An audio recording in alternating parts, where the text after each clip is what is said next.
Assalamualaikum warahmatullahi wabarakatuh. Berjumpa lagi dengan Yana Ahmad. Kita akan belajar tentang pendidikan agama Islam, yaitu masuk di pelajaran ketujuh. Mari mengenal Rasul-Rasul Allah Subhanahu wa Ta'ala. Sebelum kita melanjutkan belajar, marilah kita membaca basmalah.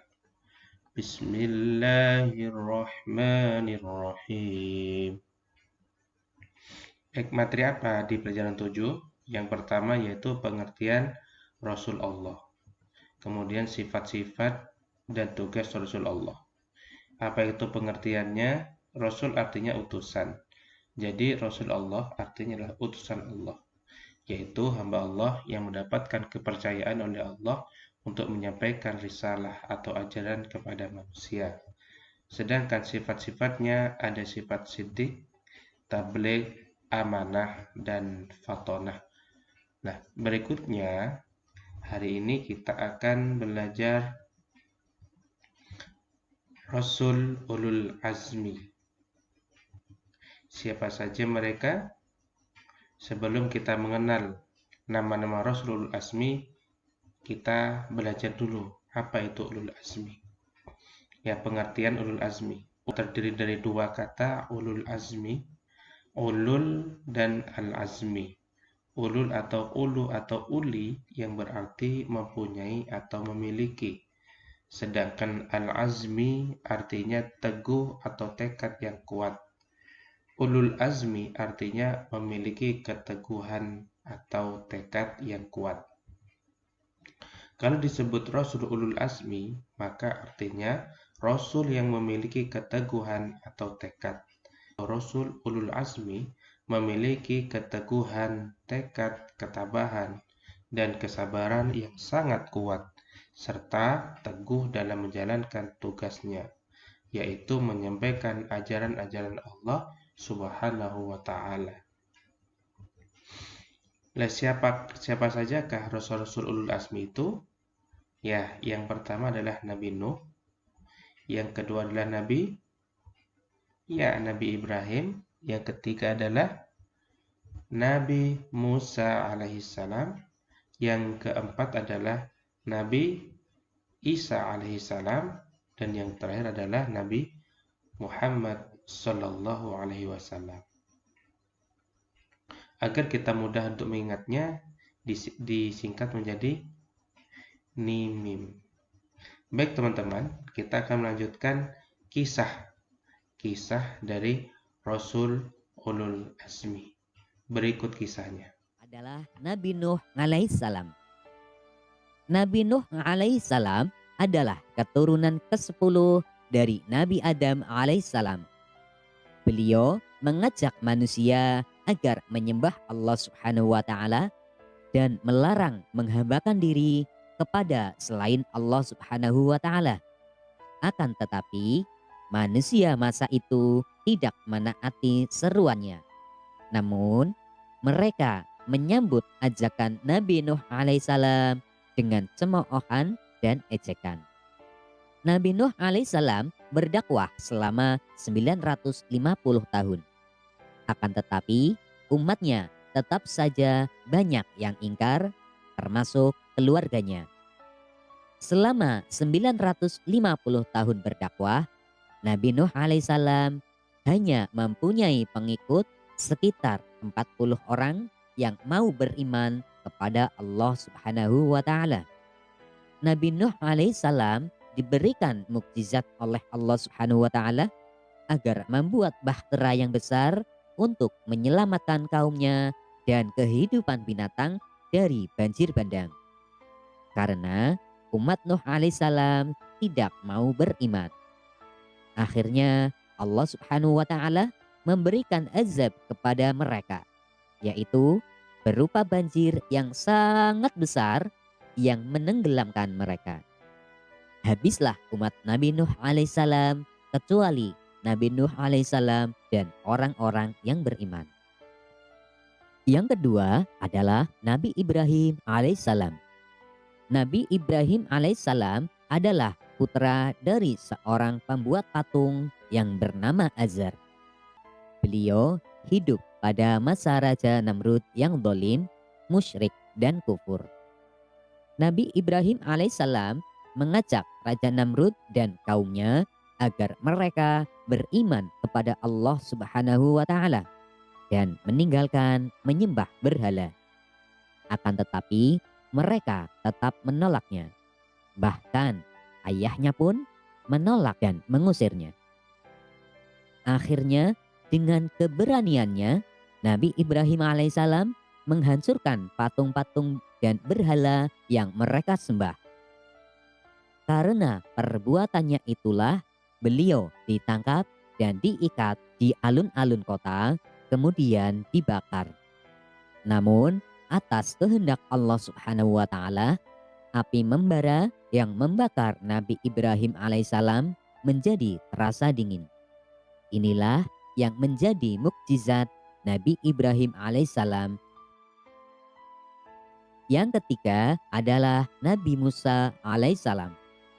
Nabi Musa alaihissalam adalah putra Imron, keturunan Bani Israel.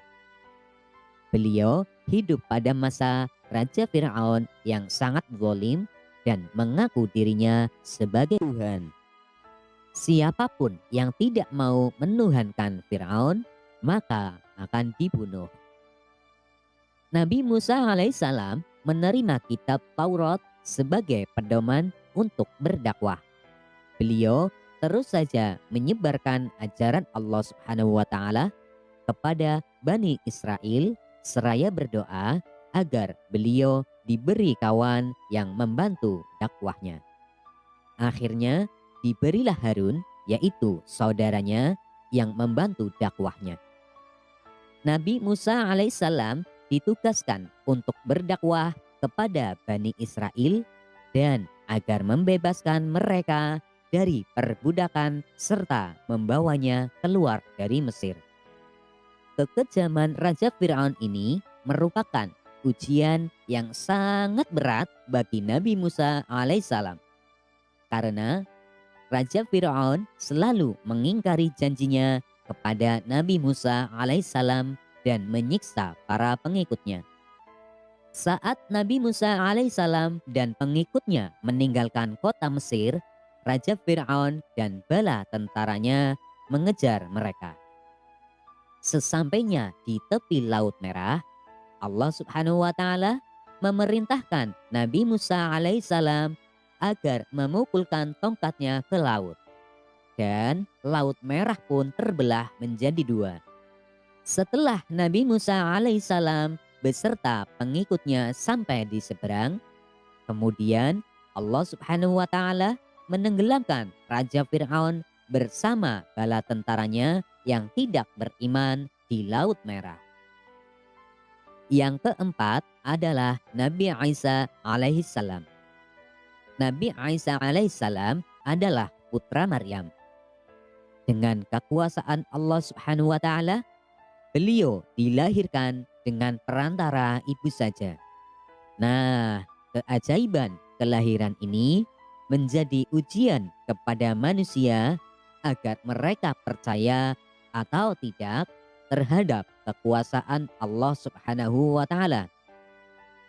Karena keajaiban kelahiran inilah beliau mendapat tantangan, cemoohan, dan penolakan dari kaumnya.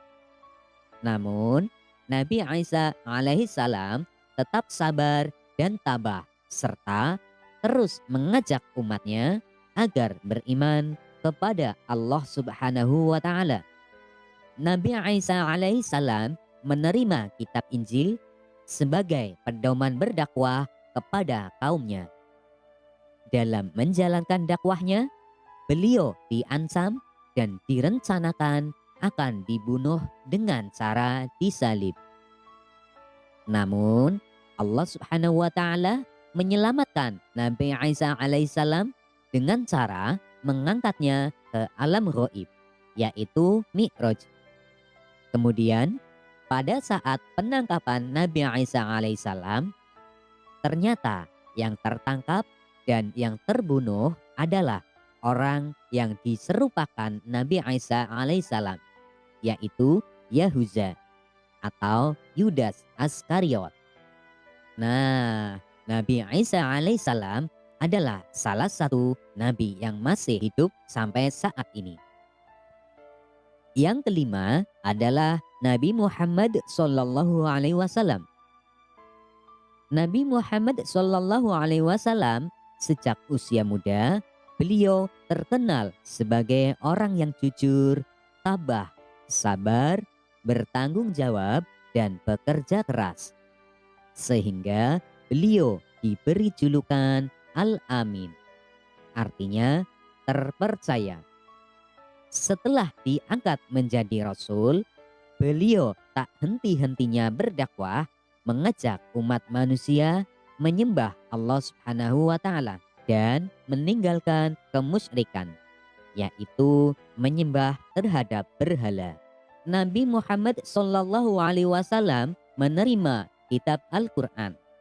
Kitab Al-Quran ini merupakan susunan dari beberapa wahyu Allah yang disampaikan kepada kaumnya. Wahyu tersebut yang dijadikan sebagai pedoman dalam berdakwah kepada kaumnya. Dalam berdakwah, beliau sering dihadang, bahkan diancam akan dibunuh oleh orang-orang kafir Quraisy, termasuk pamannya sendiri, yaitu Abu Jahal dan Abu Lahab. Selain itu, saat Nabi Muhammad Shallallahu Alaihi Wasallam sedang beribadah, Abu Jahal dan komplotannya sengaja datang dan mengotori Nabi Muhammad Shallallahu Alaihi Wasallam dengan najis. Namun, Nabi Muhammad Shallallahu Alaihi Wasallam hanya berdoa kepada Allah Subhanahu wa Ta'ala. Ya Allah, kepada Engkau aku menyerahkan kaum Quraisy. Di samping itu, tidak sedikit pengikut Nabi Muhammad Shallallahu Alaihi Wasallam yang disiksa bahkan dibunuh oleh kaum kafir Quraisy. Karena banyak ancaman yang ditujukan kepada Nabi Muhammad Shallallahu Alaihi Wasallam dan para pengikutnya, Allah Subhanahu wa Ta'ala memerintahkan Nabi Muhammad Shallallahu Alaihi Wasallam untuk berhijrah ke Madinah. Demikian materi kita hari ini. Setelah ini silahkan jawab pertanyaan berikut ini. Yang pertama, jelaskan pengertian Rasul Ulul Azmi. Yang kedua, sebutkan nama-nama Rasul Ulul Azmi. Yang ketiga, bagaimana doa Nabi Muhammad SAW saat dikotori dengan najis. Yang keempat, mengapa Nabi Isa alaihissalam mendapat cemoohan dan penolakan dari kaumnya. Dan nomor 5, sebutkan nama-nama Rasul Ulul Azmi yang menerima kitab. Baik, demikian teman-teman. Terima kasih dari Anda. Wassalamualaikum warahmatullahi wabarakatuh.